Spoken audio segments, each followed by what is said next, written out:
छत्रपती संभाजीनगरमध्ये ठाकरेंच्या शिवसेनेच्या उमेदवारानं राडा घातल्याचं समोर येतंय। 40 ते 50 कार्यकर्त्यांसह भाजपच्या बूथवरती जाऊन ठाकरेंच्या उमेदवारानं तोडफोड केली आहे। बजाजनगरमधल्या मतदान केंद्राच्या परिसरामध्ये यामुळे तुफान गोंधळ झाला। अनिल चोरडिया असं ठाकरेंच्या शिवसेनेच्या उमेदवाराचं नाव आहे। त्यांनी महिलांना देखील दमदाटी आणि अरेरावी केली असा आरोप आहे। ही सगळी घटना सीसीटीव्ही कॅमेऱ्यामध्ये कैद झाली।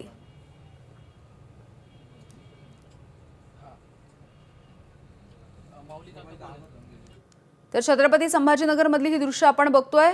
उमेदवारानंच राडा घातलेला आहे।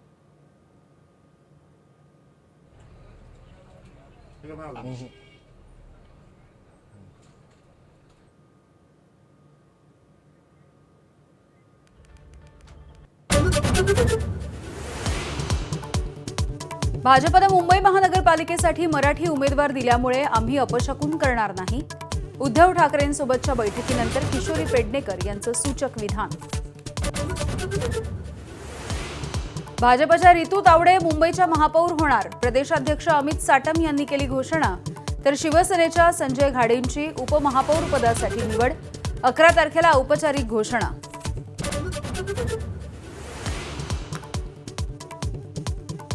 मालेगावच्या महापौरपदी इस्लाम पार्टीच्या शेख नसरीन बानो खालिद विजयी। तर बांगलादेश रोहिंग्यांच्या नावाखाली लोकांना तुरुंगात टाकलं, तोच मुद्दा पहिल्या महासभेमध्ये हाती घेणार आसिफ शेख यांचा एल्गार। साताऱ्याच्या कराडमध्ये बोगस मतदानावरून भाजप राष्ट्रवादी आमने सामने। पोलिसांनी वेळीच हस्तक्षेप केल्यामुळे वाद निवळला। परभणी जिल्हा परिषदेच्या मतदानावरती सेलू तालुक्यामधल्या बोथगाव आणि तांडा इथल्या ग्रामस्थांचा बहिष्कार कायम। अद्याप एकही मतदान नाही। रस्ता आणि नदीवरच्या पुलासाठी आक्रमक भूमिका। मालेगाव महानगरपालिका इमारतीची 4थ्या मजल्यावरून लिफ्ट खाली कोसळली। क्षमतेपेक्षा जास्त लोक असल्यामुळे दुर्घटना। सुदैवानं कुणीही जखमी नाही। संघाच्या शताब्दी वर्षानिमित्त मुंबईमध्ये 2 दिवस विशेष व्याख्यानमालेचं आयोजन। सरसंघचालकांनी उपस्थितांना केलं संबोधन।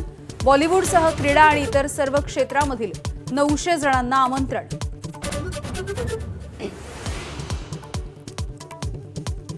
भारत आणि अमेरिकेमध्ये व्यापार करार। कृषी उत्पादनं, औषधं, डेअरीसारख्या उत्पादनांवरती 0 कर।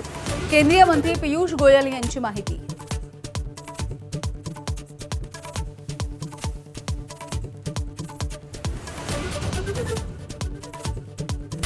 Headlines brought to you by Chitale Bandhu. ABP माझा, उघडा डोळे बघा नीट।